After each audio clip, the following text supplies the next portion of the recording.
Pronto, boa tarde a todos. Vamos começar a nossa aula de hoje.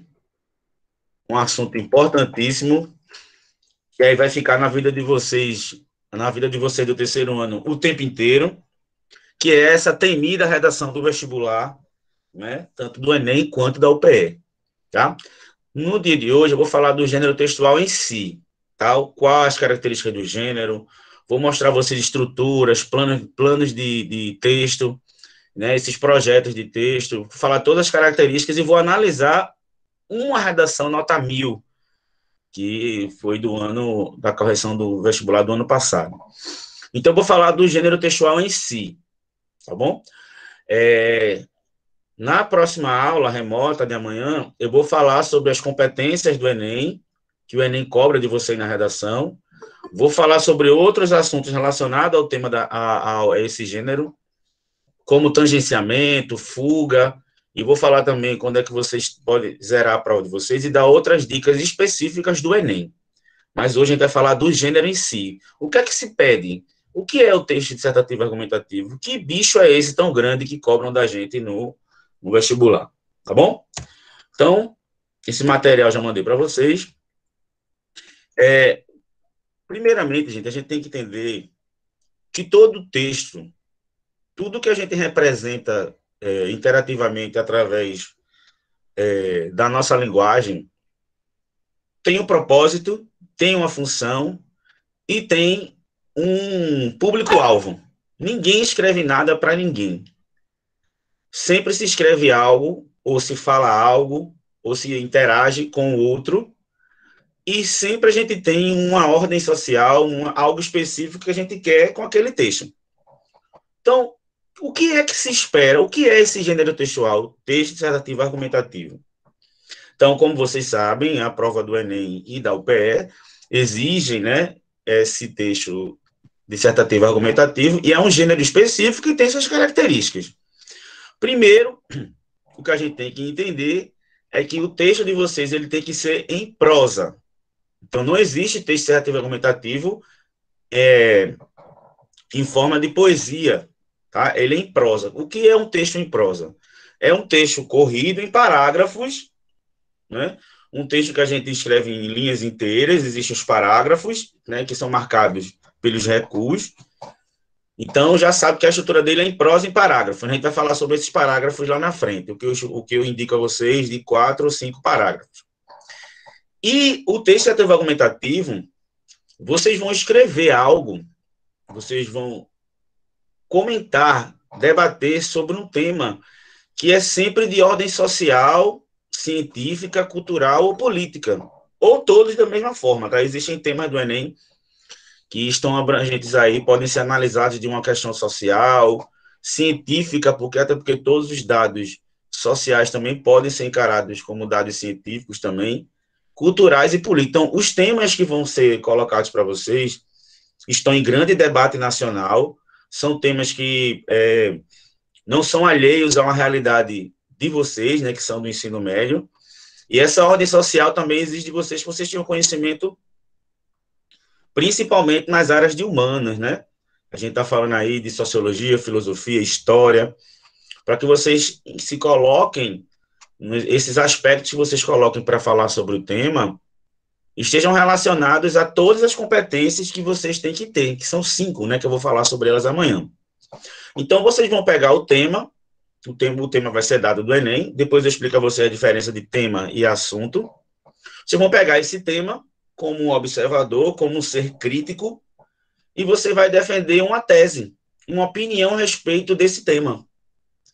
Então, esse texto é um texto dissertativo, porque ele faz essa análise, faz essa dissertação, essa forma de você opinar, de você ter uma tese, e você vai se apoiar em argumentos. Por isso que se chama de texto dissertativo argumentativo. Eu só posso ter uma tese, eu só vou convencer alguém, lembrando que a função desse texto é você convencer alguém da sua tese, do seu ponto de vista, apoiados em argumentos que devem ser consistentes, não esqueçam disso. Vou falar sobre isso. Não é qualquer argumento, o argumento ele tem que respeitar os direitos humanos, ele não pode ter viés ideológico exagerado, questões religiosas exageradas, E tudo isso tem que estar organizado com coerência e coesão. A gente vai ter uma aula particular sobre coerência e coesão, mas coerência é que seu texto ele faça sentido na unidade dele, que ele tenha coerência, ele tenha sentido, que ele seja dentro da realidade. E coesão é que ele seja bem estruturado, bem criado, bem escrito, bem amarrado, para que exista uma unidade textual. Essas palavras que estão aí, gente, destacadas em vermelho, elas são importantíssimas, tá bom? Lembrando que a redação, o gênero textual dissertativo argumentativo, espera-se que você use a modalidade escrita formal. O Enem chama de norma padrão, tá? Norma culta, né? Existem várias formas de dizer. Como vocês sabem, a gente pode falar ou escrever de diversos níveis, né? Da escrita, da fala. A gente pode ser formal, informal, muito formal, dependendo do objetivo e de que texto eu estou escrevendo. Então, especificamente para o gênero textual que a gente vai fazer na redação, a gente tem que usar a modalidade escrita formal. O que é isso? Respeitando as normas gramaticais do português padrão. Então, durante todo o ano, a gente vai trabalhar vários assuntos de gramática, né, normativa, como crase, regência, concordância, pronomes, tudo para que vocês usem esse conhecimento na modalidade escrita formal na redação de vocês. Tá bom?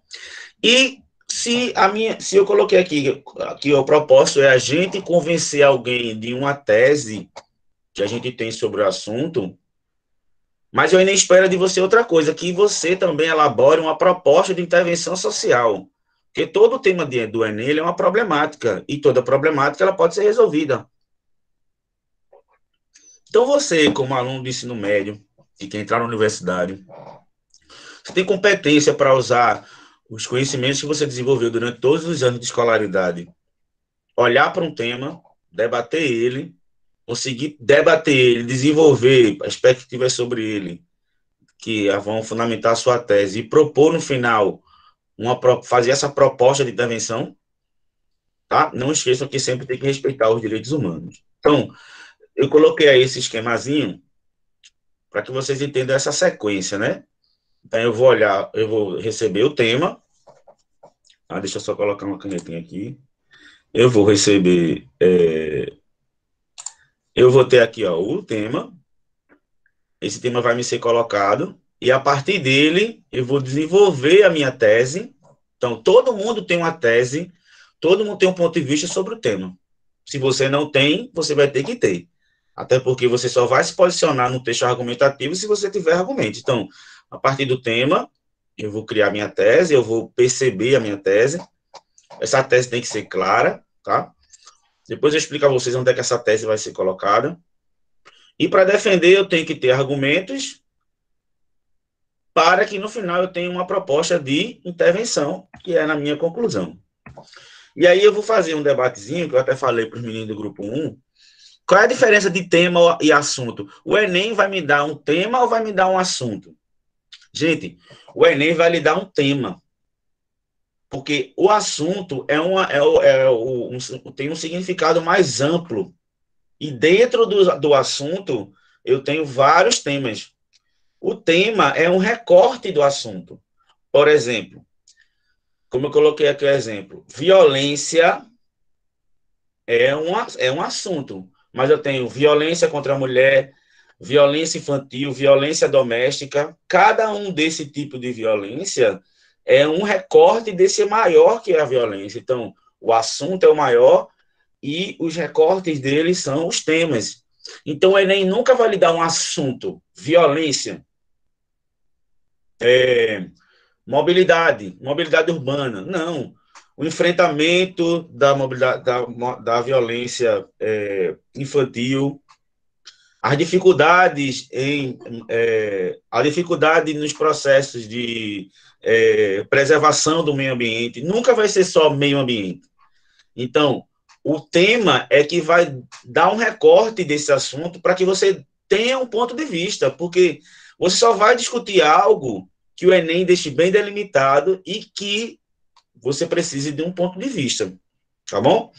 Então, o tema está dentro do assunto, então é uma parte do assunto. E é importante o Enem dar um tema para que você não fique num assunto muito amplo e não entre especificamente em algo menos amplo, né? Até porque o tema, o assunto, ele tem uma amplitude muito grande e é muito global. E o tema, ele é determinado, é um recorte dentro do assunto, tá? Vou explicar a vocês com os últimos temas do Enem, tá bom? Para vocês aqui, vocês verem, eu coloquei os temas de 2013 para cá e a gente vai analisar eles, porque eu vou mostrar a vocês também que o que faz com que o Enem delimite seu tema são algumas palavras-chave, tá? Eu tenho um assunto que é maior, mas eu tenho as palavras-chave que vão definir um recorte do maior. Por exemplo, vamos começar de baixo para cima, de 2013 para cá.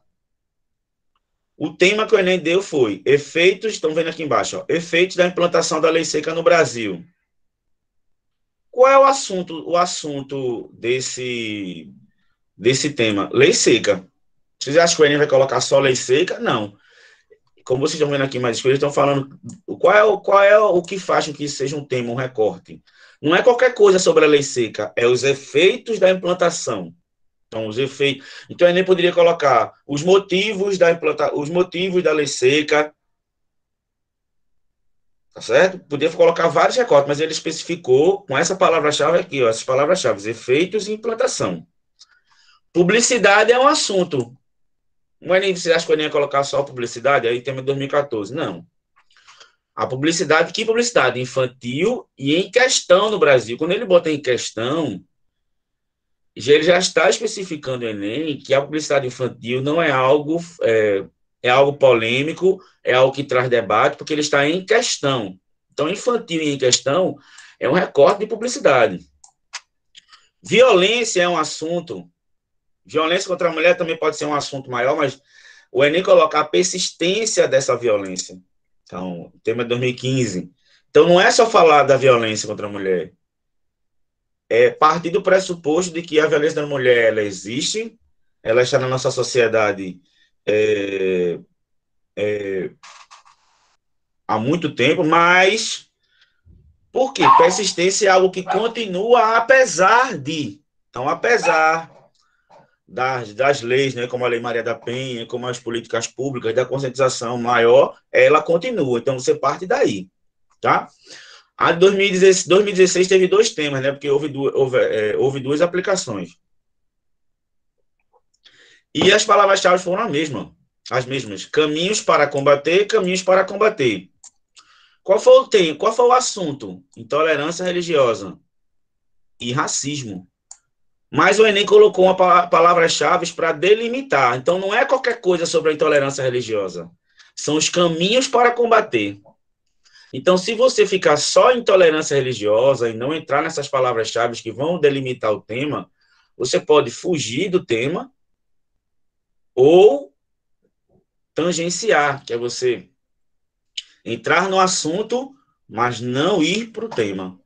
Tá certo? Então, cuidado com essas palavras-chave, porque se fala sobre caminhos para combater, ele espera que você desenvolva formas da nossa sociedade para que essa intolerância ela não aconteça e nem esse racismo.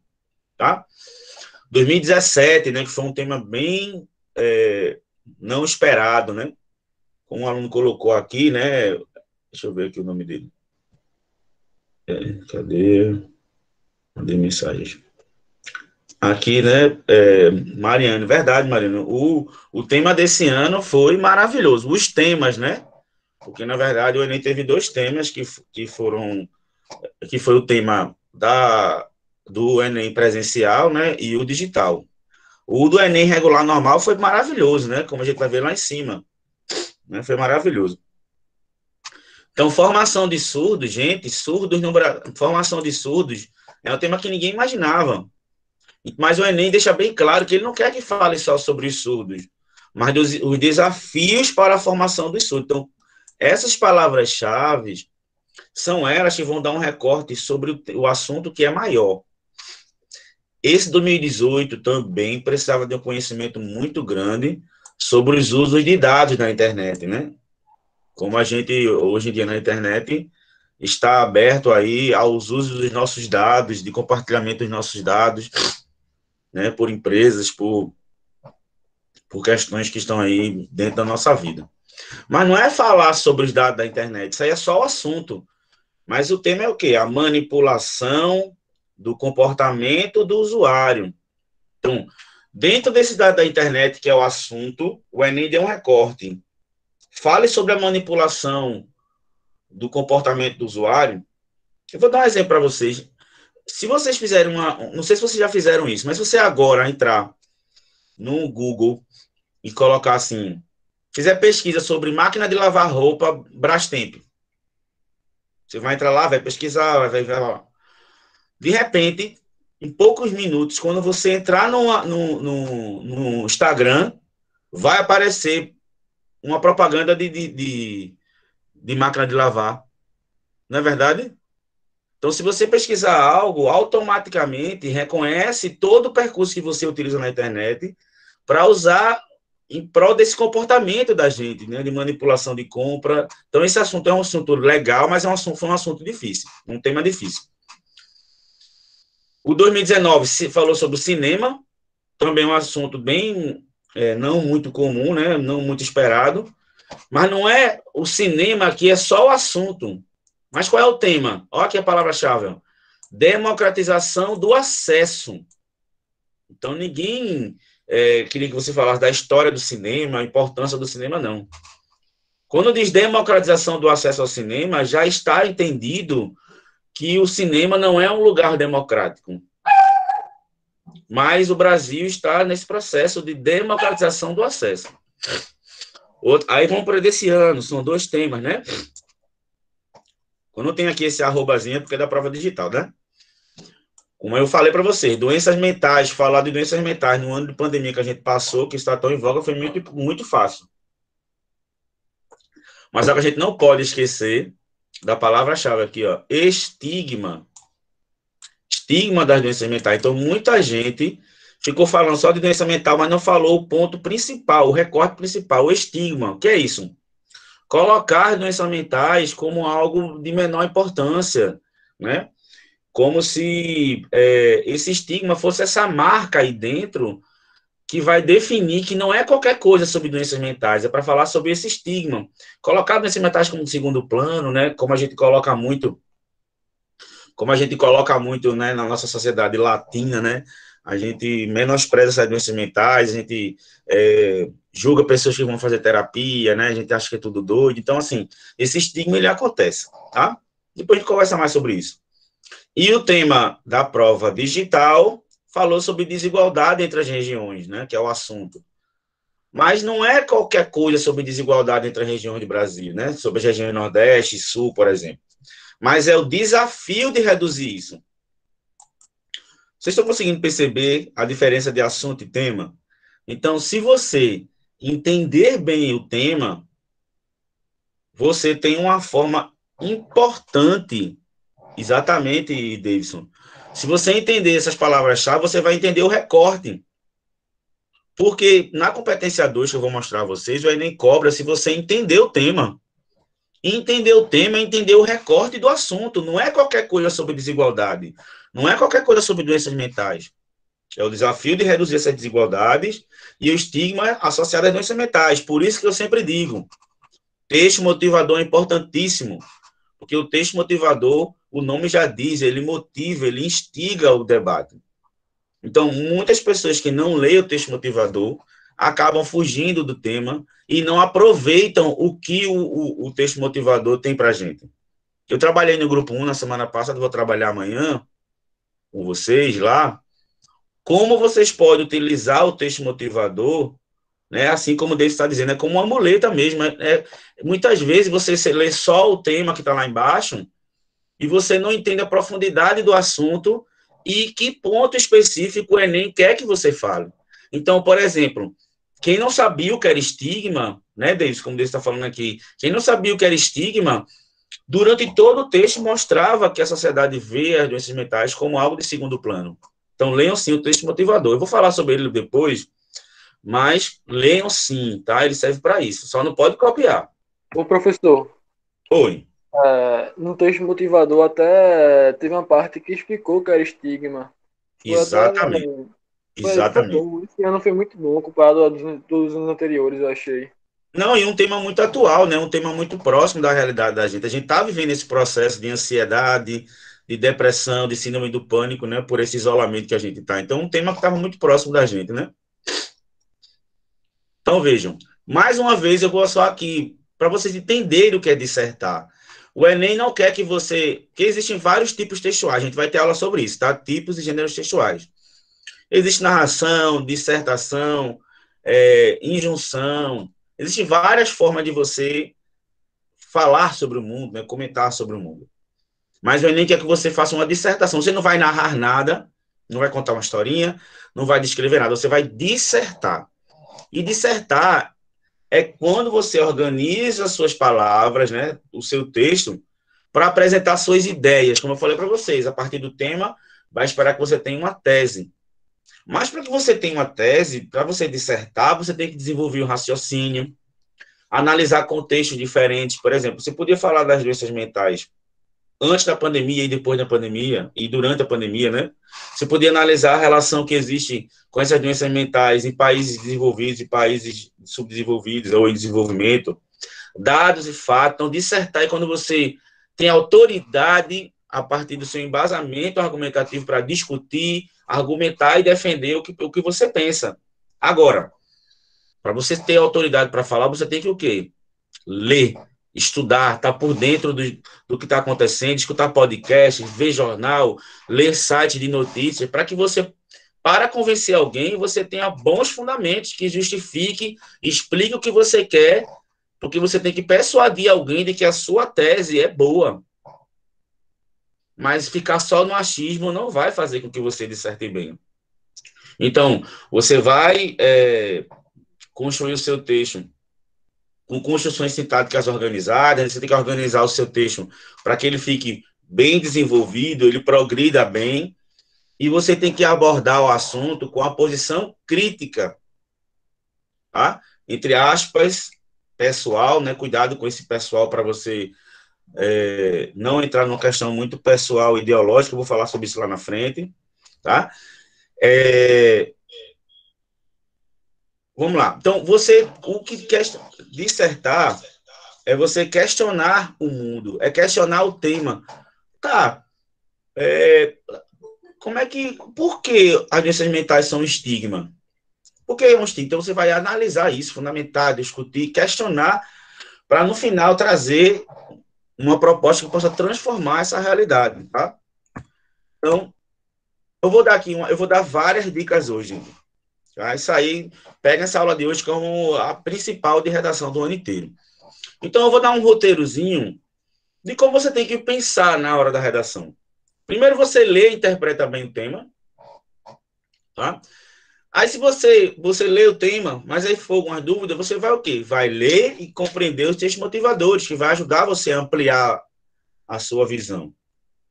Estabelecer o seu, primeiro, depois que você faz, você vai estabelecer o seu contexto. Qual é com que contexto você vai utilizar para falar sobre esse assunto? A partir de quê? Cada um tem contexto diferente, que todos nós temos visões diferentes sobre o mesmo assunto. Então, você faz lá seus tópicos, vê qual é o seu contexto para você poder criar a sua tese. Porque eu não posso criar uma tese sem entender qual é a minha visão, qual é o meu contexto que eu vou utilizar. Então, depois você cria a sua tese, escolhe dados coerentes para criar seus argumentos, porque se eu crio uma tese X, eu tenho que ter argumentos que comprovem a tese X. Então, todos os argumentos que você tem que não vão cooperar para você criar essa sua tese, esquece eles. Depois você vai defender o seu ponto de vista, criar uma proposta de intervenção alinhada com o seu contexto, porque ninguém vai propor algo que não está alinhado com o que você escreveu. Não adianta eu propor algo, porque se eu proponho algo, eu coloco que algo é importante para que se resolva, mas eu não coloco esse algo na minha redação, então eu não fiz nada, tá? E você tem que considerar os direitos humanos na sua proposta e durante toda a sua redação também. Ninguém vai dizer, o que deveria fazer é a pessoa, quando mata alguém, vir alguém dar um tiro no olho dele e morrer. Isso não tem nada a ver. Tá? Lembre que a redação espera que nós tenhamos o conhecimento da Constituição brasileira, espera-se que você também tenha uma relação de direitos humanos, mesmo que você ache que não. Tá? O Enem não quer mudar a opinião de ninguém, mas ele espera que você tenha uma visão crítica, mas cooperativa, social e cidadã. Tá bom?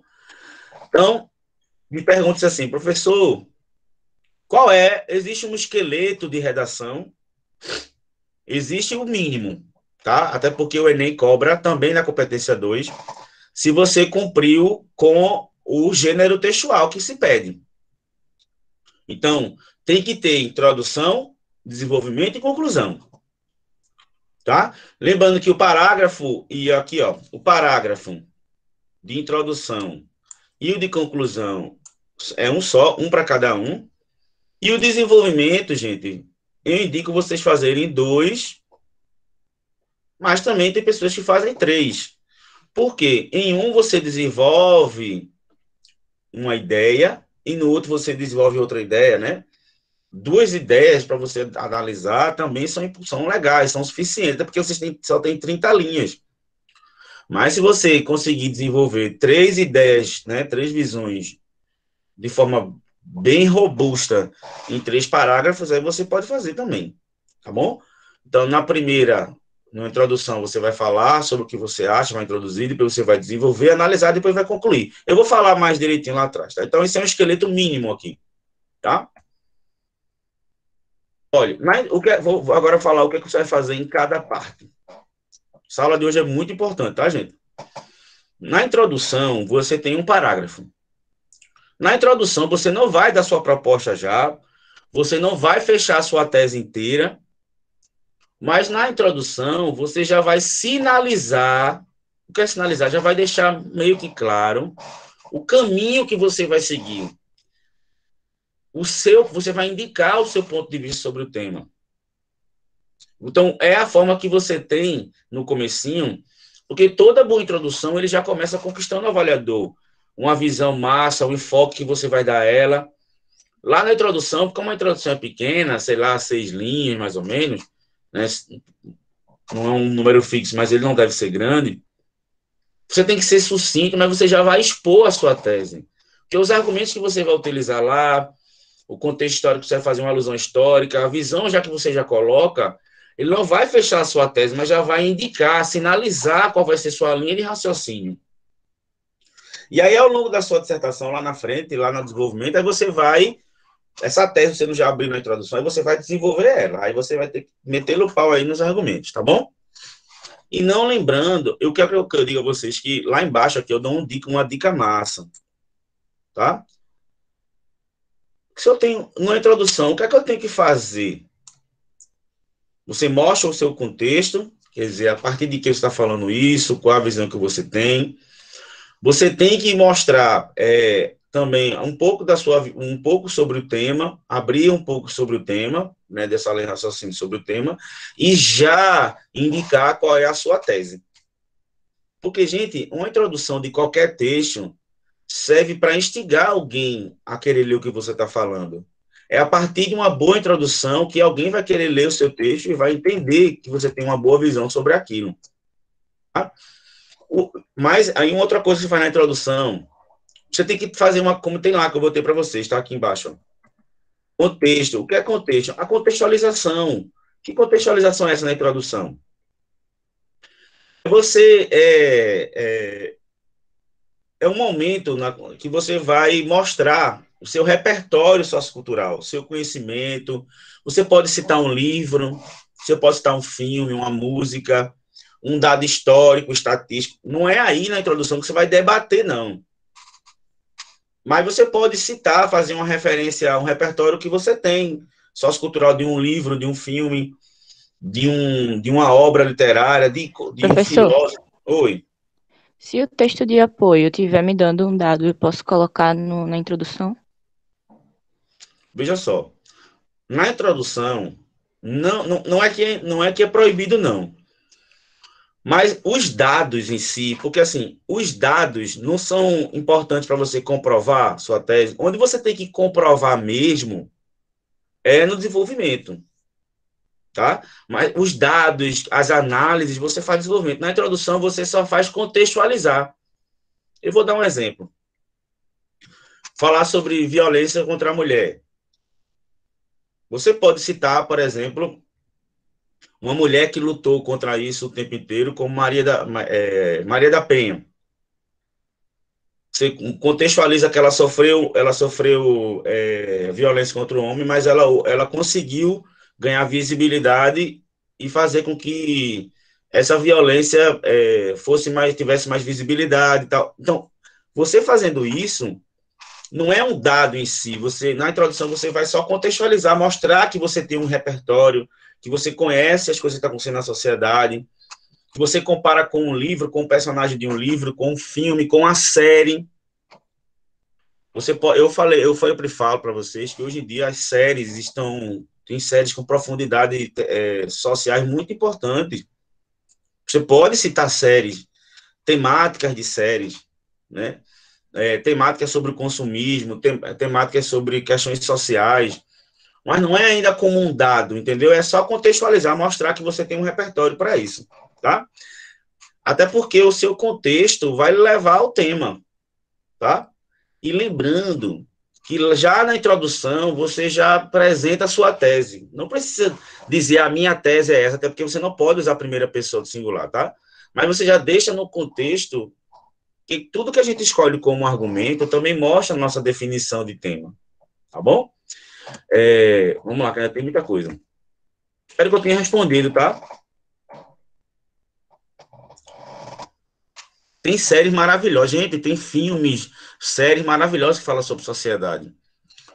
Eu falei, eu já até comentei sobre isso. Tem uma série na Netflix chamada Black Mirror, que fala sobre sociedade, né, na modernidade, que fala sobre questões muito importantes sobre sociedade, pode ser colocada, né? Várias, por exemplo, uma redação que fala sobre drogas. Você pode citar uma série que tem a temática sobre drogas na América, né? Drogas nos Estados Unidos. Tem várias coisas que você pode fazer. Doenças mentais, né? Você podia citar, como a minha colocou, você podia citar, por exemplo, o filme Coringa, né? Que trabalha sobre as questões mentais. Então, personagens famosos. Né? Então, é importante porque mostra que você tem uma forma de contextualizar, você tem conhecimento, você tem repertório social para isso, tá bom? Aí lá você contextualizou, já indicou, deixou lá, cadê? Deixa eu colocar aqui, cadê? Aqui, pronto, eu vou voltar. Na introdução você já indicou qual é mais ou menos a sua tese, contextualizou, né? Aí agora no desenvolvimento, você vai construir esses argumentos muito fortes para defender o seu ponto de vista que você já colocou lá na introdução, já abriu lá na introdução. Então, os argumentos que se utilizam no desenvolvimento, eles não são aleatórios. Eles têm que justificar, têm que estar ligados à sua tese, que já está clara, né, lá em cima, pelas posições que você já tomou. E essas ideias têm que ser consistentes, gente. Não é através de achismos, é através de conhecimento, é através de uma relação que você tem verdadeira com a realidade, né, pelo seu repertório. Então, buscar citações de teóricos, buscar dados, análises, conhecimentos de repertório que você tem socialmente e sempre de forma clara. Não adianta encher linguiça de um argumento só e ficar rodando nele, porque quando a gente tenta convencer alguém, a gente tem que ser claro, objetivo, consistente. Quando eu tento convencer alguém sobre algo, a minha estratégia é ter bons argumentos para que a pessoa seja persuadida por mim. Tá? Então, esses 2 parágrafos, ou 3 desenvolvimentos, se você quiser, eles são um embasamento da sua redação. É aí que você vai citar outras áreas do conhecimento, teóricos, para defender o seu ponto de vista. Tá? Eu indico, né, um modelo básico é que cada análise, cada argumento que você utilizar, você coloque um parágrafo. Então, se você tem três ideias para justificar, você bota 3 parágrafos de desenvolvimento. Só que lembrando que o texto tem 30 linhas, então para você também não fazer 3 parágrafos muito pequenininho e falar 3 ideias, mas não entrar em nenhuma. Então, eu indico sempre você fazer 2 parágrafos para analisar 2 ideias para justificar a sua tese. Mas também se você também quiser fazer 3, você fica aí legal. Aí, gente, uma coisa que eu digo para você ajudar você no desenvolvimento, tenta pensar numa frase para cada parágrafo. Cria uma frase assim no papel. Nesse momento eu vou falar sobre isso. A minha ideia é essa. E no segundo parágrafo de desenvolvimento eu vou criar essa frase. Então, cria essa frase principal para você buscar ela para poder o seu parágrafo não falar de algo fora isso, tá? Isso, tem séries falando sobre mulher da época, burguesia, série de máfia, isso, a sexualidade, muito bem. Tem uma série agora na Netflix muito boa também, que fala sobre... Você pode usar ela para falar sobre o posicionamento da mulher em épocas diferentes. Chama-se Por que as Mulheres Matam. Tem aí, não é na Netflix, não, é na Globoplay. Mostra motivos por que as mulheres quiseram matar seus maridos na década de 60, 80 e nos anos 2000, mas aí mostra como a mulher era vista na época, o contexto da mulher na época. A mulher da década de 60 não é a mesma da de 80 e também não é a mesma no ano 2000. As relações são diferentes. Então, gente, não pense que estudar é só pegar o livro, não. O mundo tem muita coisa para ensinar através de séries, de filmes, mas para dados específicos não pode ser só filme e livro, entendeu? No desenvolvimento tem que ter dados, tem que ter algo científico, provado, comentado, tá certo? Então não esqueça de desenvolvimento fazer 2 ou 3 parágrafos, não mais do que isso. E a conclusão, lembrando, gente, que todos esses assuntos a gente vai ver depois com mais amplitude, tá bom? Vai ter uma aula só sobre introdução, eu estou dando o geral, que eu acho que está dando para vocês entenderem. Está dando para vocês entenderem direitinho? Tá sim. Sim, professor, tá de boa.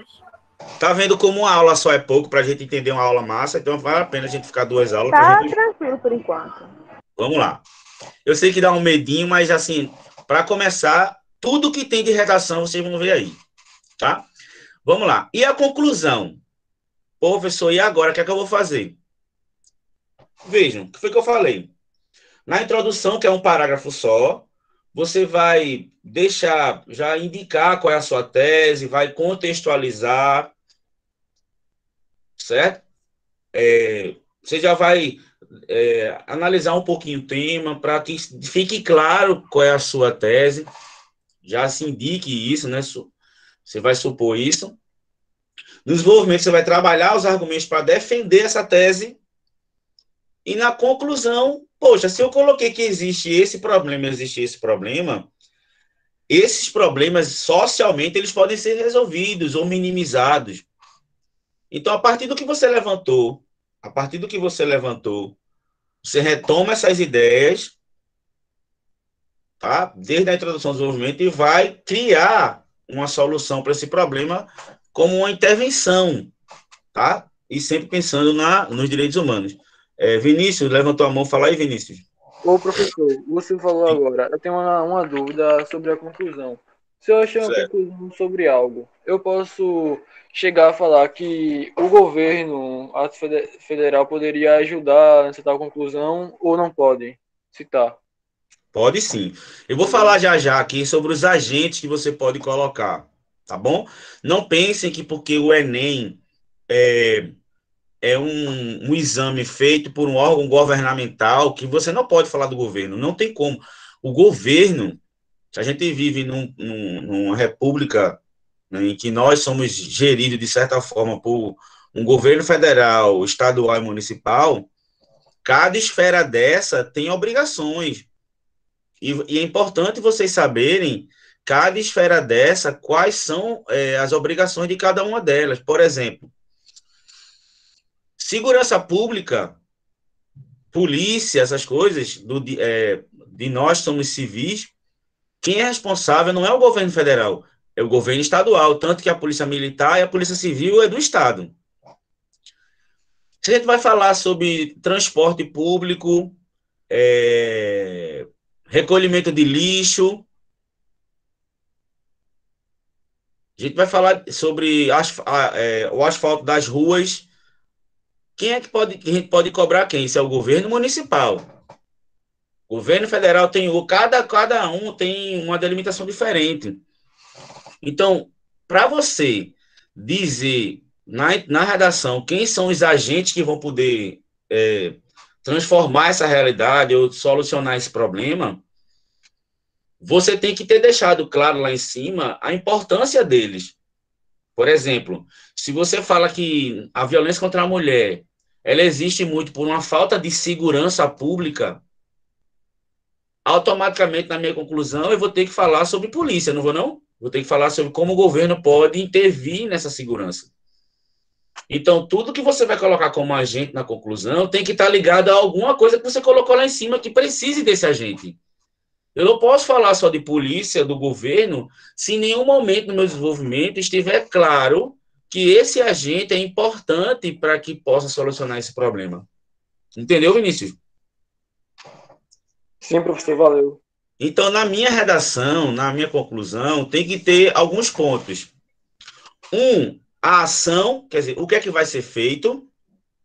Os agentes ou o agente, o ideal é o Enem não cobra milhões de agentes, mas um agente bem colocado é importante, mas você pode colocar vários agentes. Eu vou explicar o que são agentes já já. O modo, quer dizer, a ação é o que vai se fazer, o agente é quem vai fazer, o modo é como vai fazer, os efeitos disso e os detalhamentos. Eu vou dar um exemplo para vocês entenderem aqui. A gente falou agora em um exemplo de violência contra a mulher, não foi isso? Aí eu vou colocar uma ação importante na conclusão para solucionar o problema. Vou colocar no final. Portanto, percebe-se a importância de uma polícia e de uma segurança pública mais ativa através de uma participação maior, aí aqui eu falei ação, né? De uma participação maior do governo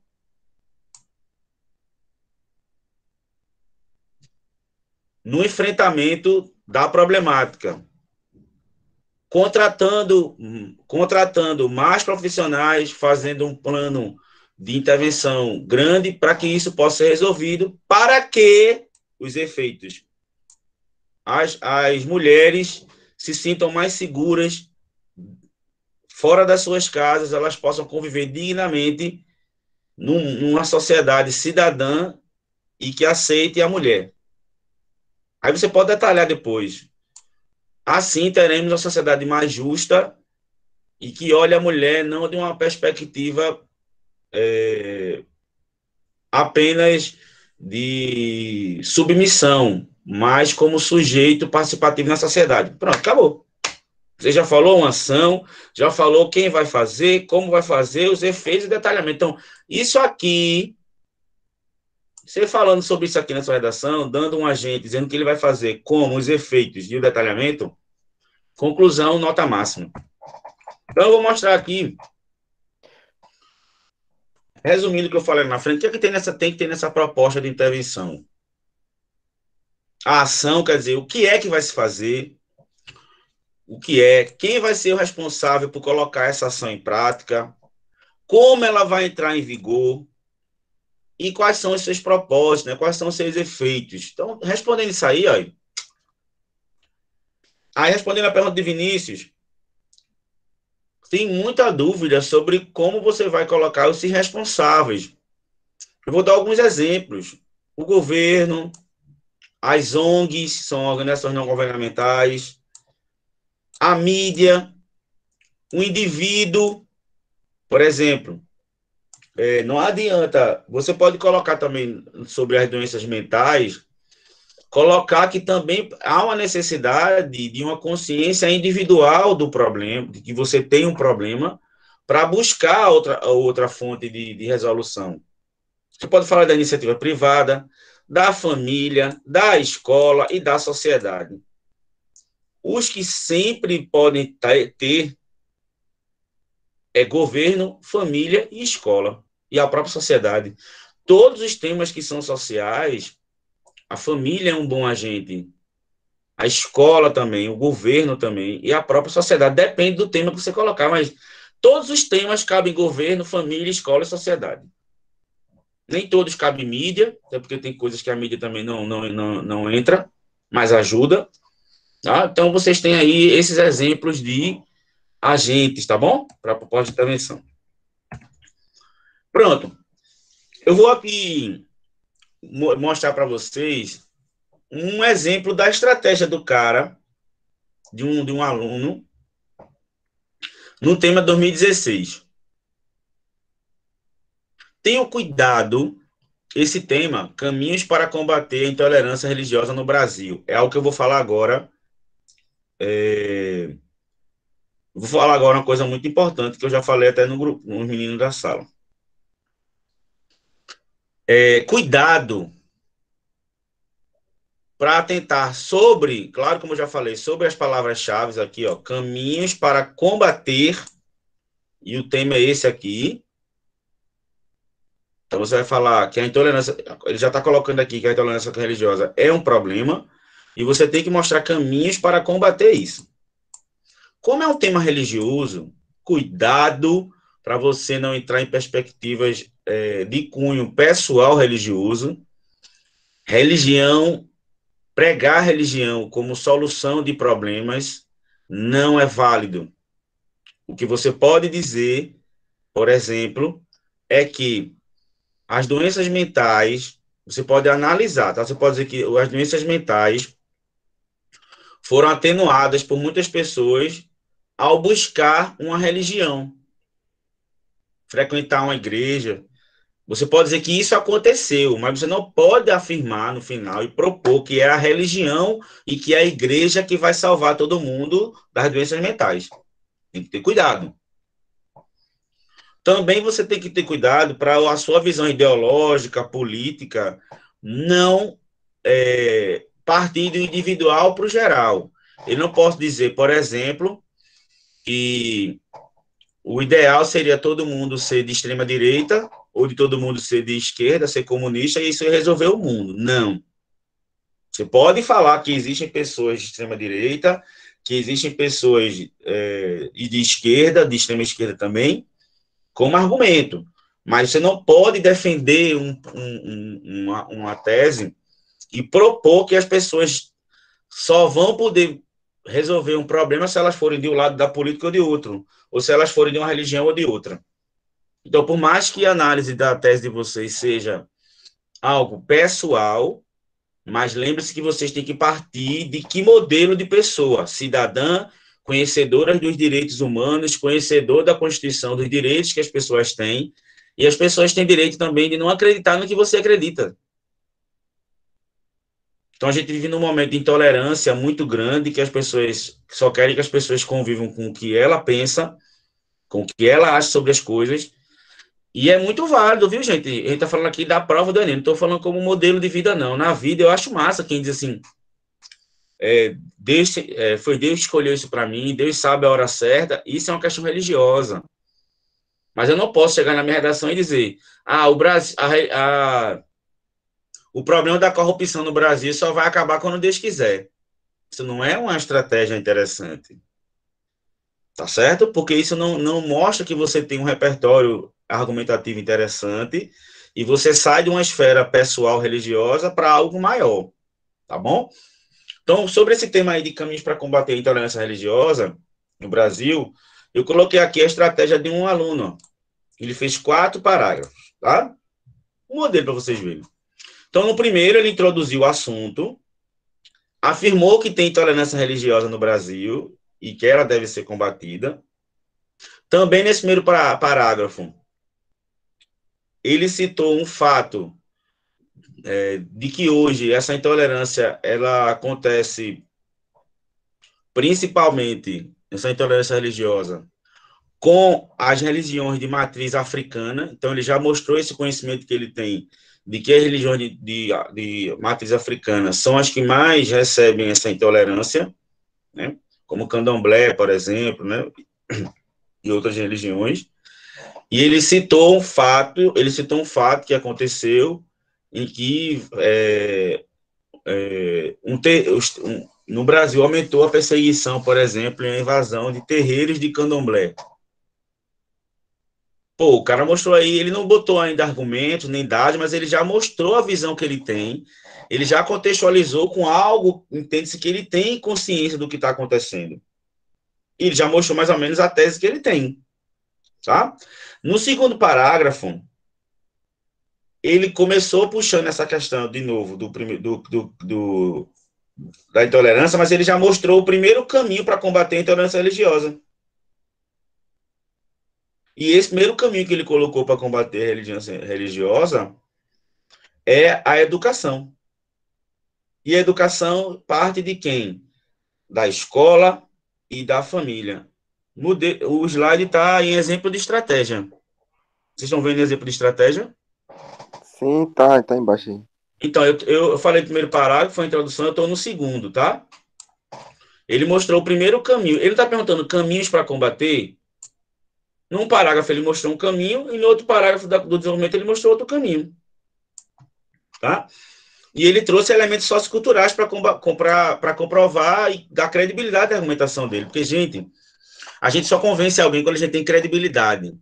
Você só convence alguém sobre o que você pensa se alguém respeita o que você diz, que você tem conhecimento, você tem credibilidade. Tá? No segundo parágrafo do desenvolvimento, que é o terceiro da redação, ele trouxe outra proposta para combater. Então, ele trouxe um caminho para combater no primeiro desenvolvimento e outro caminho no segundo. Tá? Lógico que, de certa forma, ligado ao primeiro, mas trazendo outro caminho. Aí, no quarto parágrafo, o que ele fez? Nesse quarto parágrafo, o que é que o cara vai fazer? Poxa, ele não disse que um caminho é esse e outro caminho é esse? Quem é que vai poder agir para que esse caminho dê certo e para que esse caminho dê certo? São os agentes que você vai utilizar na proposta de intervenção. Aí você vai dizer, como eu falei para vocês, a ação, o agente, o modo, os efeitos disso para resolver sua redação. Acabou. Então, a estratégia básica é essa daí de redação. Tá certo? Tranquilo, gente? Eu não estou dizendo aqui, gente, eu estou lendo aqui o que vocês estão falando, ninguém está dizendo aqui que é fácil, não. Mas não é importante vocês saberem, primeiramente, tudo sobre o que vocês têm que fazer? Vocês vão ter que usar esse conhecimento aqui. Tudo que eu falei hoje aqui é o suficiente para você saber o que fazer na redação. Mas o que vai dar foco mesmo é o que você vai dizer, a base que você tem. Eu vou mostrar a vocês como colocar isso na redação. Mas se vocês não tiverem bons argumentos, isso aqui não serve para nada. Então, para ter argumentos, o que é que tem que fazer?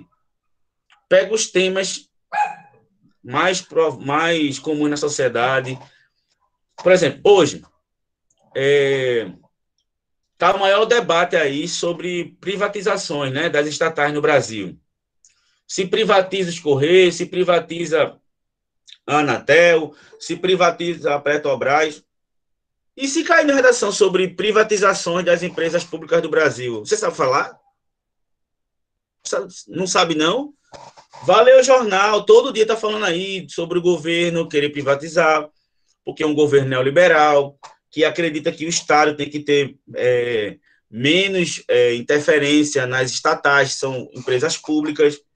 Então vai ler, poxa, todo dia está aí no Jornal da Record, não importa em que você vai ver, se é no Jornal da Globo, se é no Jornal Nacional, se é no Jornal da Band. E pega um caderno e anota, pesquisa, bota lá, o tema que eu vou trabalhar essa semana é esse. Vou colocar lá. Privatizações no Brasil. Vai escrevendo, vai analisando. E se você não quiser assistir televisão, vai nos sites, pô, no site tem lá G1, R7 da Record, tem do SBT, tem da Folha de São Paulo, Estado de São Paulo. Vocês têm milhões de formas de você analisar. E o importante é você ver argumentos de lugares diferentes, porque cada um tem posições também diferentes. Você vê várias e você vai escolher a sua. A visão que tem no Jornal da Globo não é a mesma visão que tem no Jornal do SBT, por exemplo. A visão que tem na Veja não é a mesma que tem na Época. Vai ler, gente, vai se interagir, vai se interar. Existem podcasts, existe um podcast no G1 que é O Assunto. Procurem lá. Todo dia ela faz um podcast em áudio, né? Sobre um assunto que está em voga no Brasil. Você bota seu fone de videozinho lá, ó, e escuta. Então, vê que estratégia massa. Você estuda, lê, fica inteirado sobre o que você está acontecendo no mundo, tem argumentos massa, e Hugo aqui está dando todos os caminhos para que você organize sua redação. Vai dar em quê? Nota 1000, né, não? Tranquilo? Se quiser. Ah, professor, Diga. o senhor vai liberar esses slides aí ou já liberou? Não, esse slide eu boto ele em PDF, mas já botei lá no grupo. Foi o último que o senhor mandou? Foi. Aí o que acontece? Vou dar uma olhada. Na semana que vem, quando eles liberarem o Classroom, essa é meu segundo assunto, né? O primeiro foi a matriz do Enem, esse é o segundo. Eu vou colocar lá todos esses assuntos e os materiais dentro para você depois não ficar procurando no WhatsApp e perder, tá? Eu só não botei ainda porque a gente não tem ainda o Classroom institucional, tá certo? Mas já tá lá. Inclusive, quem é do grupo 2, baixa ele, leva amanhã para a aula para vocês. Eu vou falar mais um pouco sobre isso, tá bom? Vamos lá, a gente continuar. Vamos lá. Professor, me diga aí umas estratégias. Me diga aí umas estratégiazinhas de escrita. Então, o que é que eu tenho que ter como estratégia? Isso agora, viu? Quando vocês começarem a estudar a redação, começar a escrever, use linguagem simples. Quando eu falo linguagem simples, não estou falando linguagem coloquial, linguagem do dia a dia, com gíria, não. Eu estou falando uma linguagem que esteja na norma padrão, mas que não seja um português formal, como se tivesse uma novela das 6 de época. Que tem aluno que adora botar palavras muito difíceis, odiornamente, amister. O Enem não cobra uma linguagem formal do século passado. Para você convencer alguém de forma objetiva, você tem que ser claro, mas não apelando para o coloquialismo. O coloquialismo é a linguagem do dia a dia, tá? Uma linguagem despreocupada com a formalidade, mas também não vá rebuscar demais, tá bom? Não repita palavras desnecessariamente. Não é, eu vou mostrar a vocês quando a gente for trabalhar. Sobre isso de repetir, não é para repetir direto ou você pode repetir assim de vez em quando assim? Pronto, eu vou falar. Quando eu for trabalhar com vocês coesão, eu vou dar um exemplo agora para vocês. Por exemplo, imagine que o tema do Enem seja o papel da escola nos jovens nos dias de hoje. O papel da escola para os jovens no dia de hoje. O assunto na escola, o tempo inteiro na minha redação, eu não tenho que falar sobre escola, mas toda vez que eu for falar de escola, eu tenho que falar a palavra escola, mas não significa que você não pode repetir a palavra escola, porque veja só, eu estou lá no meu parágrafo, eu falei sobre escola, aí eu vou falar sobre escola de novo, mas eu posso dizer, essa importante instituição substitui escola por instituição. Aí eu vou falar de novo sobre escola, eu posso dizer o espaço democrático, porque a escola é um espaço democrático. Então, eu posso substituir a palavra escola por outros termos. Mas não é porque é proibido repetir, não. É porque quando a gente fala, a gente não repete o tempo inteiro. Quando eu falo eu estou falando sobre o professor Hugo, eu digo, Hugo deu uma aula legal hoje. ele é um cara legal. Eu não preciso repetir professor Hugo de novo, eu posso pegar o Hugo e substituir por ele. Isso chama de repertório linguístico, é você mostrar na sua redação que você tem repertório, que você consegue buscar outras palavras para dizer a mesma coisa. Agora, lógico, se você está falando a sua redação inteira sobre escola, lá embaixo no desenvolvimento, você pode falar escola de novo, porque senão quando você vai falar ela, pode ser que ela ali não seja escola, então você bota escola de novo. Não é que é proibido repetir.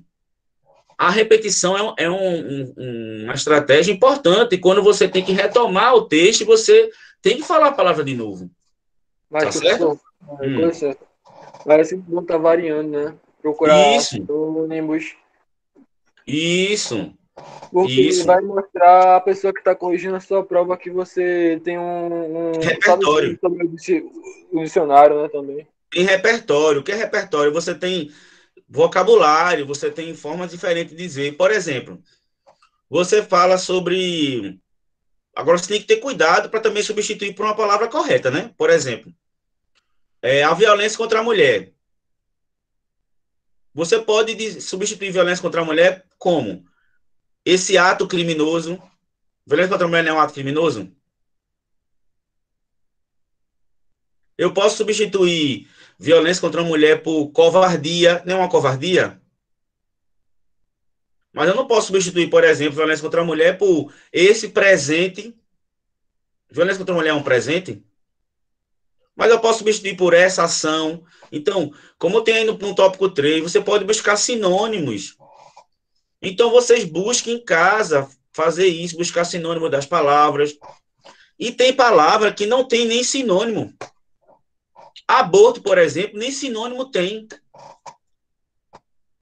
Mas você pode criar palavras que estejam próximas dela, que você possa substituir ela, porque seu vocabulário, como tem no tópico 4, vai aumentar. Quer que eu dê uma dica para vocês? Tem um site você bota lá no Google, tem sinônimos, ele é sinônimos. Você bota uma palavra, ele diz vários sinônimos, porque às vezes, gente, a gente não entende que quando a gente troca uma palavra por um sinônimo, não existe sinônimo perfeito. Nenhuma palavra significa a mesma coisa da outra. O sinônimo é quando os significados eles estão próximos. Tá? Por exemplo, tomar e beber, eles podem ser trocados em contextos diferentes, mas nem todo contexto. Tomar e beber, quando eu estou falando de água, vou tomar água e beber água, é o mesmo contexto. Mas quando eu digo que eu vou tomar um ônibus, ou vou tomar algo de você, tomar aí é resgatar, não é mais beber. Estão entendendo? Então, os sinônimos, eles não são perfeitos. Você tem que ter noção do contexto para poder substituir. Respondi a pergunta? Respondido. Massa. Então, outra estratégia, seja objetivo. Não encha a linguiça, não repita argumento. Não diga a mesma coisa o texto inteiro, que você não está dizendo nada. Então, não importa também milhões de argumentos, mas que você não repita os mesmos argumentos, porque vai entender que você está só enchendo linguiça para completar as 30 linhas. Vamos mais aqui, mais estratégiazinhas. Seu texto tem que ter no mínimo 3 parágrafos. Como eu falei para vocês, introdução, desenvolvimento e conclusão. Só que é muito difícil você fazer só 3, porque a conclusão, desenvolvimento acaba ficando muito grande. E você acaba debatendo muito uma coisa só. Então, tem que ter no mínimo 3. Se tiver 2, é zerada a redação de você. Até porque o texto narrativo argumentativo tem que ter no mínimo 3 parágrafos, que é um introdução, desenvolvimento e conclusão. Mas eu indico a vocês 4 e, no último caso, 5. Se você tiver 3 ideias para fazer desenvolvimento, faz 5. Se tiver 2, que é o ideal, faz 4. Tá? Como eu botei aí, o desenvolvimento tem que ter no menos 2 parágrafos. Tá? 8. Aponte soluções coerentes para o problema. Gente, ninguém vai colocar uma solução louca, não, tá? Só vai resolver a violência contra a mulher quando os machistas levaram um tiro no meio da cara. Não é assim. Mesmo que a gente queira isso, que a gente segure, ache isso não é coerente. Vai resolver se a corrupção no Brasil quando os deputados que roubarem sejam amarrados em um poste, numa praça pública, e a gente meta o cacete nele até ele morrer. Não é coerente. Tá bom? Quando eu falo também coerente, eu estou aqui brincando, mas tem coisas que também não são coerentes. Por exemplo, saúde pública no Brasil. O ideal é ter um hospital público em todo o bairro. Ou em toda a rua. É muito coerente. Tem que ter coerente com a realidade. Tem coisas que, por mais que a gente exagera um pouco, ou a gente é muito idiota às vezes, quando a gente vai falar sobre as coisas, né? Por exemplo, no Brasil, o Brasil é horrível. Não tem hospital nem médico. Oi? Não tem hospital nem médico, não? Talvez não tenha o suficiente, o desejável, mas tem. Então, cuidado com a coerência. Tá bom? No Brasil não tem um político que preste. Não, tenha calma. Não é assim. Tá? Então, tem que ter calma para também não ser incoerente. E outra coisa, depois que você escrever seu texto lá, porque você não vai escrever o rascunho, releia ele, porque ele tem que fazer sentido depois que você terminar. Termine e leia como se fosse alguém lendo o seu texto. Porque isso vai fazer com que você... Quando a gente escreve corrido, a gente acha que a gente está sendo super coerente, né? Então, lê de novo e começa no rascunho lá a corrigir pequenos erros. Tenta organizar a redação para que ela fique melhor. Puxa uma seta para o argumento botar lá em cima, puxa para baixo, para você organizar lá, e quando chegar na folha definitiva, você botar para quebrar. Tá? E depois que você terminar de ler a sua redação, faça uma pergunta. Como se fosse alguém que estivesse lendo a sua redação. O ponto de vista que eu estou lendo aqui está claro? Será que eu enrolei muito? Eu deixei claro meu ponto de vista, minha tese? Leia como se fosse o seu interlocutor, alguém que estivesse lendo, e responda essa pergunta. Tá bom? Dicas. Olha aí, para quem é aí. Essa aula de hoje aí com certeza vai abrir a mente de vocês muito. Tá? Dicas. Leia sobre a atualidade, como eu falei para vocês.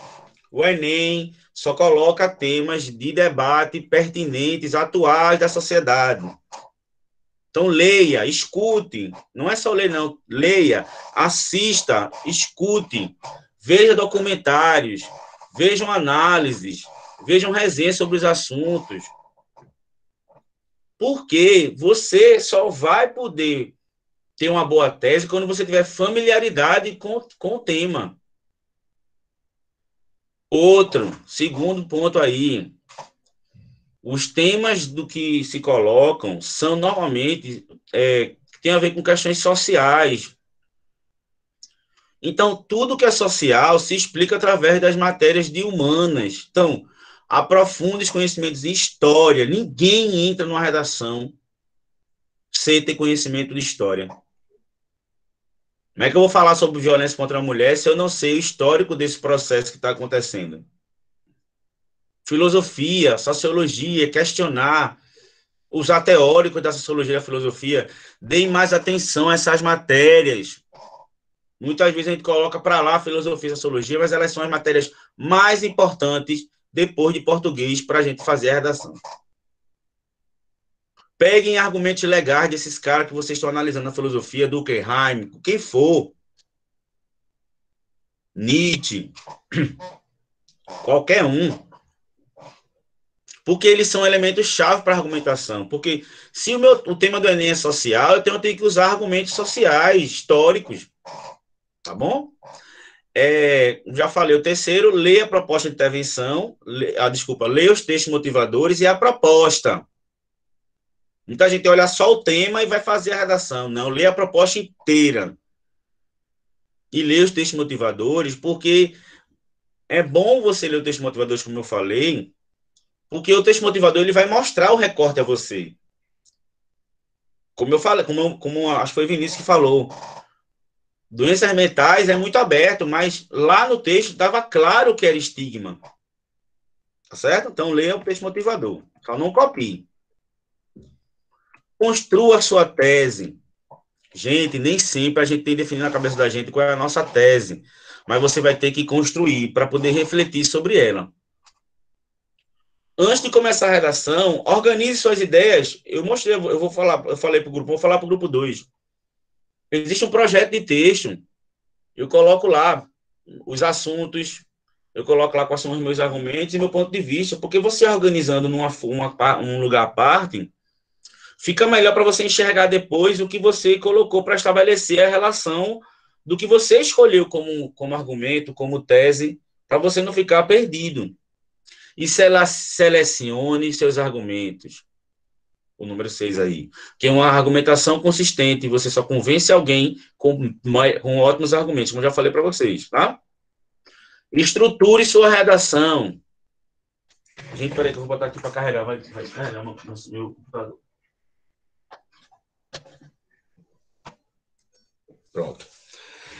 Estruture. Bota assim, ó. Introdução eu vou falar isso. Aí bota uma frase. Bota um argumento. No segundo eu vou falar isso. E no terceiro, no quarto.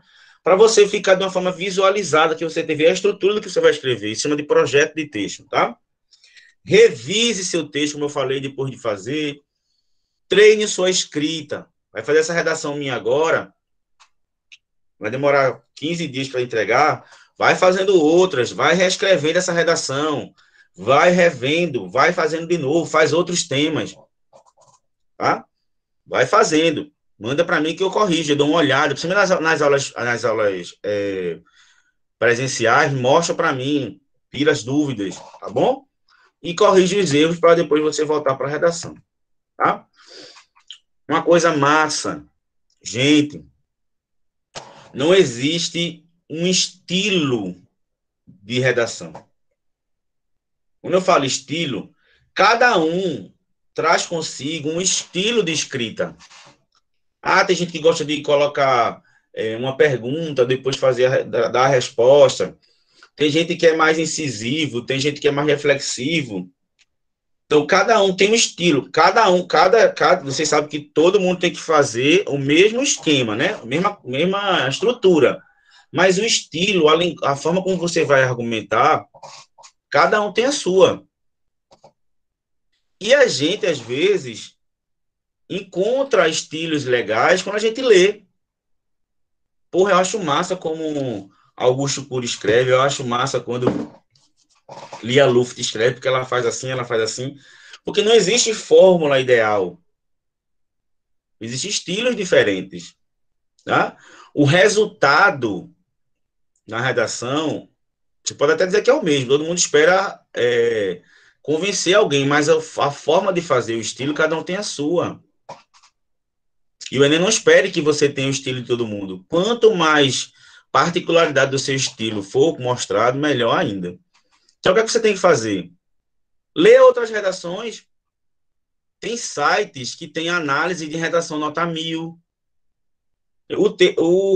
Um arquivo que eu mandei para vocês do Manual de Redação, tem várias redações lá. Vê qual é o estilo que mais se aproxima com o teu. Aprende com os estilos das pessoas. Não é copiar um estilo. Mas você lê vários e você vai ver que, poxa, esse cara aqui argumenta muito parecido comigo. Eu gostei disso aqui. Para mim é mais fácil. Então, vejam outras estratégias seguidas, outras formas de argumentar, outros projetos de texto. Na internet tem milhões de redações nota 1000. Vejam o que o próprio Enem disponibiliza no manual de redação. Eu mandei para vocês.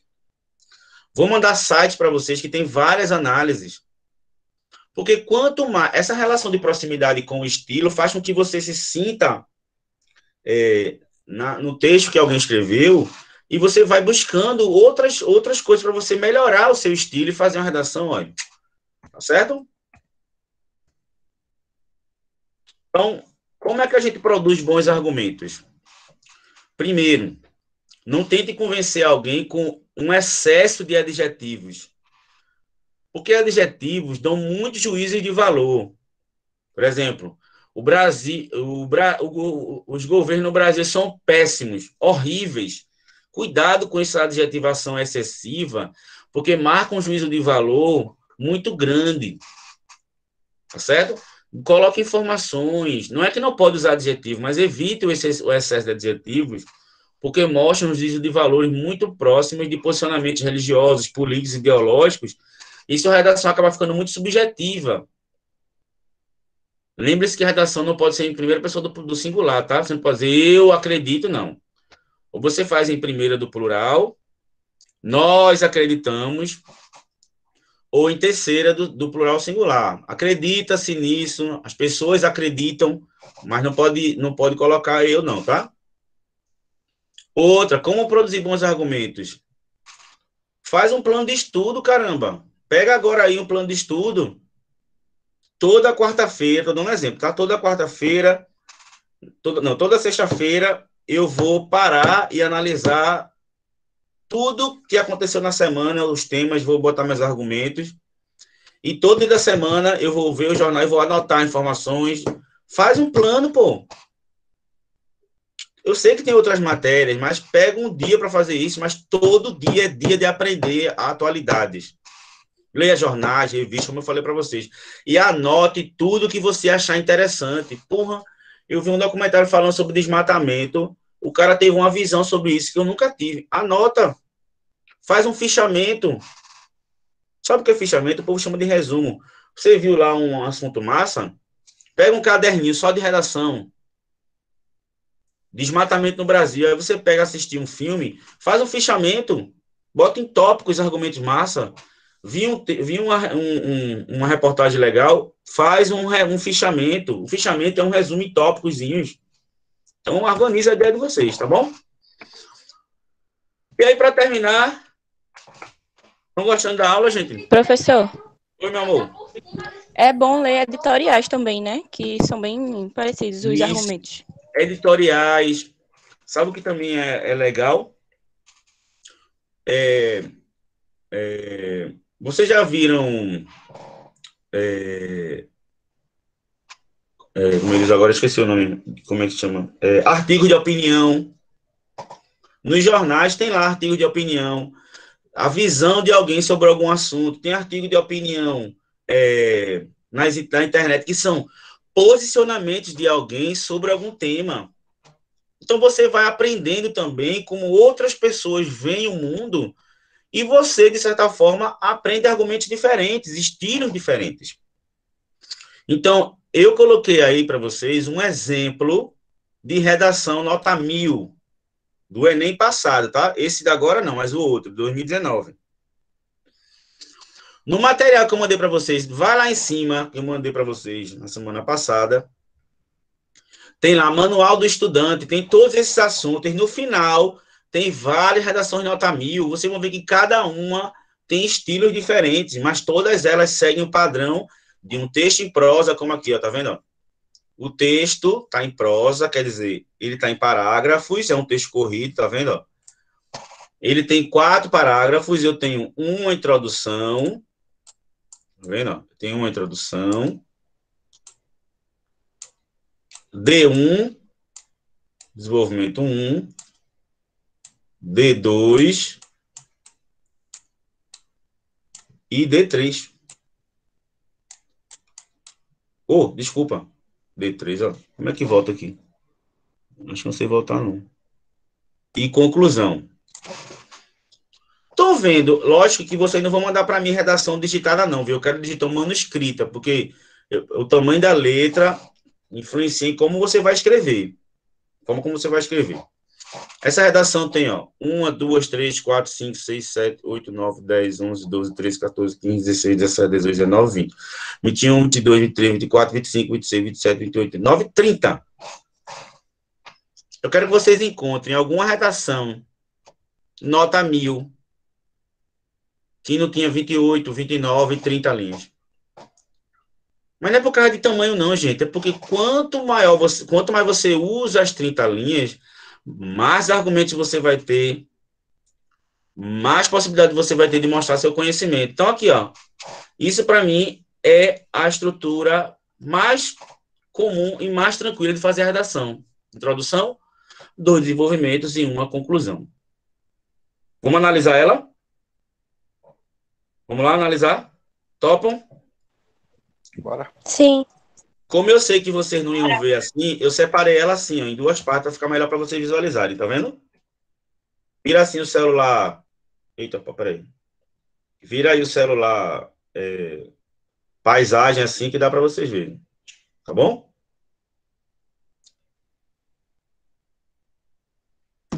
Vamos lá. Essa redação foi sobre o tema democratização do acesso ao cinema no Brasil. Eu vou analisar para vocês verem a estratégia do cara. Lembra que eu falei para vocês que na introdução é legal vocês fazerem uma contextualização com algo, um filme, um teórico, sei lá, uma série. Vê o que o cara fez. O cara fez com um filme. Aí ele começou. Democratização do acesso ao cinema. Porra, claro, o cara fez massa, escolheu um filme, né? Aí ele começou. Vê a contextualização que é. Ele trazer o assunto sem ficar colocando dados ainda. Ele está só contextualizando. Na obra, A Invenção de Hugo Cabret, é narrada a relação entre um dos pais do cinema, George Méliès, e um menino órfão, Hugo Cabret. A ficção, inspirada na realidade do começo do século XX, tem como um de seus pontos centrais o lazer proporcionado pelo cinema, que encanta o garoto. O cara utilizou aqui, ó, 3 linhas e meia, praticamente, contextualizando. Ele falou de um filme que fala sobre o cinema. Vê, o cara falou, contextualizou. Aí ele falou que no filme é assim, o lazer que o cinema dá. Então ele começou mostrando que o cinema tem uma importância grande e é mostrado nesse filme. Aí ele vai agora contextualizar no Brasil, ó. No contexto brasileiro atual, o acesso a essa forma de arte, vê, ó, Vinícius aí, ó, essa forma de arte, ele retomou que palavra? Cinema. Cinema. Tá vendo? Cinema. Não é? Eu preciso falar a palavra cinema de novo? Com certeza não. Entendeu o que eu estou falando sobre? Não é que é proibido, muitas vezes é desnecessário. Vocês vão ver a palavra cinema lá embaixo, mas não precisa. Então, no contexto brasileiro atual, o acesso a essa forma de arte não é democratizado. Quando ele diz que não é democratizado, ele não está colocando já a tese dele, não? Tá ou não tá? E ele está falando do tema, dizendo que essa democratização no Brasil não existe. E ele ainda coloca mais posicionamento dele, o que prejudica a possibilidade, a disponibilidade de forma de lazer à população. Vê o que o cara fez, lazer. Ele já falou lazer aqui, ó. Tem algum problema de repetir? Não. Porque aqui era importante ele falar lazer de novo. Então o cara vê o que o cara fez na introdução. Mostrou um filme que fala sobre o cinema e a importância do lazer. Aí ele diz que no Brasil esse acesso não é democratizado, então as pessoas não têm lazer. Mas ele já justificou lá no filme que ele botou de Hugo Cabret que o lazer é importante e que o cinema é lazer. Então vê como ele contextualizou legal. Ele colocou aí algum dado, gente, algum teórico, ele colocou aí alguma lei. Não, ele só contextualizou, comparou. Aí ele confirma, ó, esse problema advém da... Ele já está dando aqui, gente, o posicionamento dele, que está dizendo que de quem é a culpa disso. Isso já é a tese dele. Esse problema advém da centralização das salas exibidoras em zonas metropolitanas e do alto custo das sessões para classes de menor renda. Aqui é a tese dele, ó. Ele está dizendo que esse problema acontece, tem algumas coisas. Primeiro é a centralização nas zonas metropolitanas. O que é isso? Os cinemas estão nas grandes cidades. E o preço do cinema, então, ele já colocou aqui, ó, já deu a tese dele e já sinalizou 2 motivos para que o cinema não seja democrático. Entendeu o que é para fazer na introdução? Contextualizar, já deixar claro sua tese e, se possível, já colocar até os motivos de que isso acontece. Aí, vamos lá para... O que é que ele vai fazer? Primeiro ele vai falar da centralização das salas na zona metropolitana e depois ele vai falar do alto custo de quê? Das sessões, que as pessoas não vão ao cinema também porque não tem dinheiro. Então, qual é uma estratégia legal? Desenvolvimento 1 fala sobre os cinemas serem nas regiões metropolitanas e o 2, o acesso por questões financeiras. Esse texto não está organizado não, gente? Ele já organizou o texto dele na introdução? Já. Aí vamos lá, começando o desenvolvimento. Primeiramente, o direito ao lazer está assegurado na Constituição de 1988. Mas o cinema, como meio de garantir isso, não tem penetração em todo o território brasileiro. Vê, se ele está falando que não tem penetração em todo o território, ele está falando de quê? Do D1 aqui, ó. O crescimento urbano do século XX atraiu as salas de cinema para grandes cidades, centralizando progressivamente a exibição de filme. Esse D1 aqui, ele utilizou para falar o primeiro ponto que ele colocou lá em cima. Como indicativo desse processo, há menos sala hoje do que em 1975, de acordo com a Agência Nacional de Cinema. Você fala assim, hoje tem mais cinema antigamente do que hoje? Tem, por quê? Porque vocês são muito novos, mas antigamente tinha Cinema São Luís, Cinema Moderno, tinha vários cinemas que era só cinema, então a pessoa saía de casa para ir ao cinema. Hoje em dia está tudo centralizado no shopping. Vê como ele mostrou que ele tem conhecimento sobre o assunto, né? Isso aqui já é um argumento, olha. Ele comparar, dizer que em 75 tinha mais do que hoje, isso aqui mostra que ele tem o quê, gente? Conhecimento do assunto. Tal fato, Vinícius, tal fato aqui retoma o quê?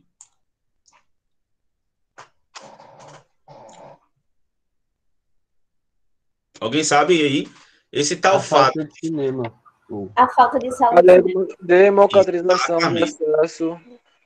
Então, ele pegou essa frase todinha aqui, ó, a menos sala do que em 85. Esse é o tal fato. Então, ele não precisa repetir a frase novamente. Então, esses elementos aqui, ó, tal fato para substituir isso, essa forma de arte para substituir cinema, isso você mostra que você tem coesão, seu texto está bem ligado, são estratégias de coesão. A gente vai trabalhar isso depois. Tal fato se deve à falta de incentivo governamental. Ó, ele não já colocou aqui, não, de quem é a culpa, não, também não, ó. E quem é que pode, lá na proposta, lá, não é um agente, não, gente? Isso aqui não já pode ser um agente, não? Porque se o problema disso também é um incentivo governamental, provavelmente lá no fim ele vai dizer que o governo tem que incentivar. Ó, seja no âmbito fiscal ou de investimento, a disseminação do cinema, o que ocasionou a redução do parque exibidor interiorano. Quer dizer, o interior diminuiu os cinemas porque não tem investimento nem incentivo fiscal. Sendo assim, a democratização do acesso ao cinema é prejudicada em zonas periféricas ou rurais. Foi o que ele fez, gente. Usou o D1 para falar do primeiro motivo para a democratização não existir. O que ele vai fazer do D2? Vai falar sobre os altos custos para as sessões. Vamos lá? Ademais, lembrando que é importante, né, você usar as conjunções corretas, né? Ademais, quer dizer, além disso, o problema existe também em locais onde há salas de cinema. Então, primeiro ele disse que um dos problemas é que houve uma centralização nas regiões metropolitanas, né? Aí agora ele diz que, mas mesmo assim, tem lugar que tem que é a região metropolitana, mas tem outro problema, que é o custo das sessões ser inacessível às classes de renda baixa. Que ele já levantou aqui em cima. Aqui, ó, alto custo das sessões, tá aqui, ó. Eu queria que minha caneta ficasse mais bonitinha. Aqui, ó. Ó, alto custo das sessões, fica melhor assim, né? D2. E centralização das salas exibidoras. Então, o que é que ele fez aí? No primeiro parágrafo, ele falou do D1. Aqui, ó. A centralização. E agora ele vai falar sobre os altos custos das sessões. Vamos lá, vamos ler tudo. Ademais, o problema existe também em locais onde há salas de cinema, uma vez que o custo das sessões é inacessível às classes de renda baixa. Isso se deve ao fato de aí ele vai explicar o porquê. Porque não adianta você dizer que isso é inacessível, mas tem que explicar o porquê. Todo argumento tem que ter uma explicação. Outra pergunta. Isso aqui retoma o quê?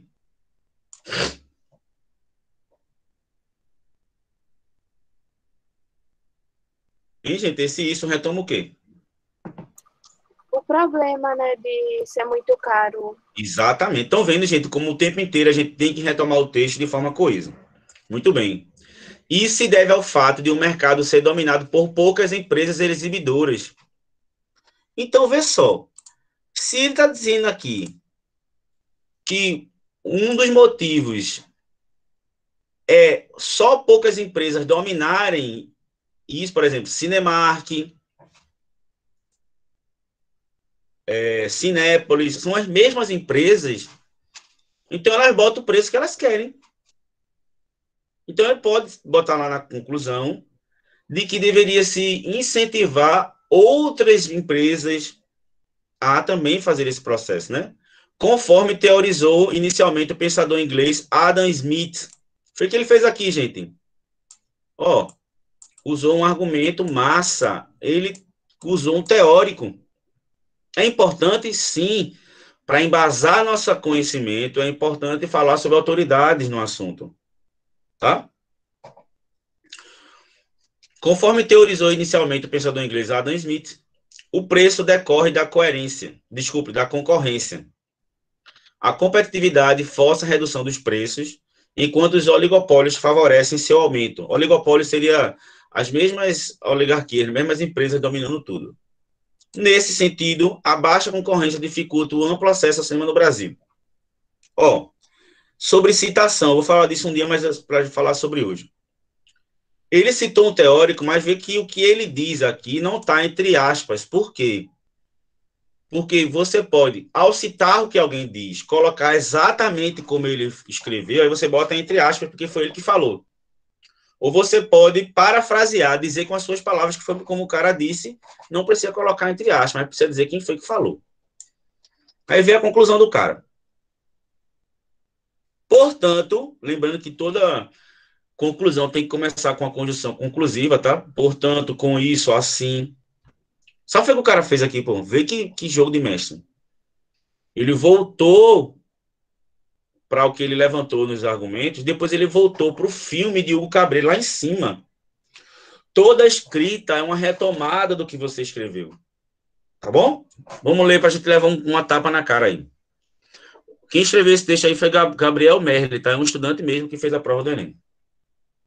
Portanto, a democratização do cinema depende da disseminação e do jogo de mercado. Ele usou de novo, ó, disseminação, que ele falou no D1, e jogo de mercado, que ele falou no D2.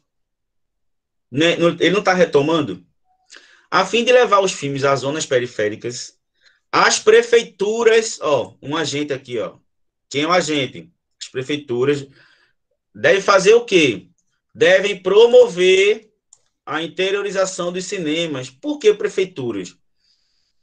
Porque as grandes salas de cinemas não vão querer abrir cinema em lugar que não vai ter público. Mas as prefeituras devem abrir cinemas municipais, como a gente tem aqui o de Olinda, que está fechado há milhões de anos, mas devia estar aberto. Aí tem aqui, ó, prefeitura é um agente, deve promover é o modo e como vai fazer? Por meio de investimentos no lazer e incentivos fiscais. É o como. Além disso, visando reduzir o custo das sessões, então, vê só, ele deu uma proposta para disseminar no interior e agora outra proposta para diminuir o custo. Então, ele deu uma proposta para cada argumento que ele teve.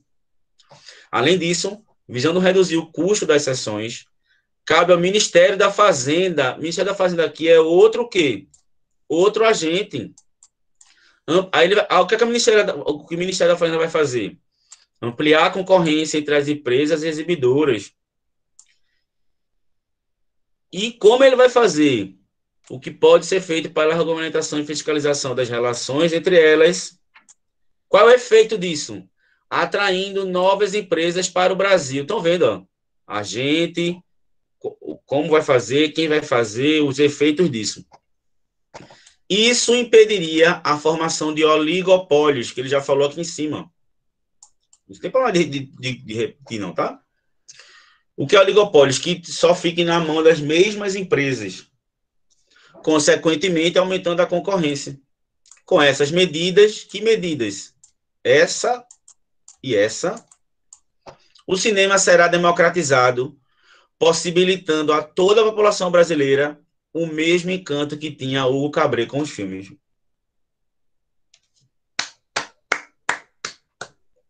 Viu o que o cara fez, gente? O cara falou de Hugo Cabret. Cadê? O cara falou de Hugo Cabret.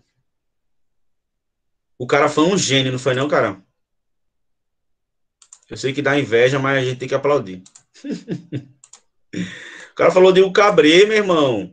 E ele rodou e falou que tudo isso é porque as pessoas têm que ter acesso ao lazer, ao o cinema, como ele citou lá em cima. Vê o que o cara fez aqui, ó. Ele pegou o Cabret que estava aqui, né? Ele começou, quer dizer, ele não falou de o Cabret por nada. Ele falou porque ele tinha o que dizer. Então, ó, antes dele escrever, ele sabia, ó, eu vou falar de o Cabret aqui, depois eu vou retomar para fechar um chave de ouro no final. Então, tá aí uma análise massa. Todos vocês podem ter competência para ter fazer uma redação dessa. A forma de fazer, eu vou ensinar tudo. Espero que hoje tenha sido bem elucidativo. Deu para aprender muita coisa hoje? Sim. Então, leiam lá, tem lá, manual de redação que eu mandei para vocês. No final lá, tem várias redações nota 1000. Até com alguns esquemas diferentes desse aí. Tá certo? Então, gente, estão vendo como é que foi legal a aula com mais tempo. A gente deu para ver direitinho, analisar. Né? A gente teve aí quase 2 horas de aula. Tá? E olhem para essa redação de nota 1000, não como uma forma de você enxergar como fracasso, mas para você ver modelo de pessoas que estudaram e chegaram lá. E todos vocês vão poder chegar lá. Então, eu tenho certeza que hoje, todos vocês sabem o que fazer agora para fazer uma boa redação. Basta agora estudar, ler, tá por dentro. E depois eu vou dar outras estratégias também, né? Falar sobre cada competência para que a gente consiga chegar lá. Vocês são capazes. Vocês têm um professor massa aqui que vai estar junto de vocês, que tem conhecimento no assunto, para que vocês cheguem no final do ano e consigam falar sobre qualquer tema e desenvolver qualquer tema. Beleza, crianças? Essa aula de agora, eu vou só deixar o Classroom baixar o vídeo. Assim que ele baixar o vídeo, eu vou arquivar ele e colocar ele no YouTube. Então, hoje ainda, eu vou disponibilizar para vocês lá no YouTube. No meu YouTube, para vocês assistirem, reverem, tá? Eu indico vocês, outro dia, assistir essa aula de novo, anotar os pontos específicos, pegar esse material aí, imprimir se quiser, riscar, aprender, é assim que a gente estuda. Beleza, crianças? Foi um prazer estar com vocês. Amanhã a gente tem aula, né? terceiro B, tem aula com todas as turmas amanhã. Então, a gente debate mais sobre esse assunto, leva esse material. Quem puder imprimir a proposta de redação, eu mandei a proposta de redação no grupo, tá? Imprimam. Quem não conseguir imprimir, leva no celular para a gente debater a proposta mesmo da redação. Tá certo? Um grande abraço, gente. Foi um prazer estar com vocês, tá? E amanhã a gente continua aí E a presencialmente. chamada, vai ter não, hein? Não, eu vou fazer chamada não. Aqui no meu Classroom, ele guarda todas as conversas que vocês colocaram e ele coloca todo mundo que entrou, quem saiu, o horário que entrou e o horário que saiu. Tá certo? Obrigado pela participação de vocês. Um grande abraço e até amanhã. Valeu. Tchau, professor. Tchau, querido. Valeu, professor. Falou, professor. Tchau, professor. Tchau.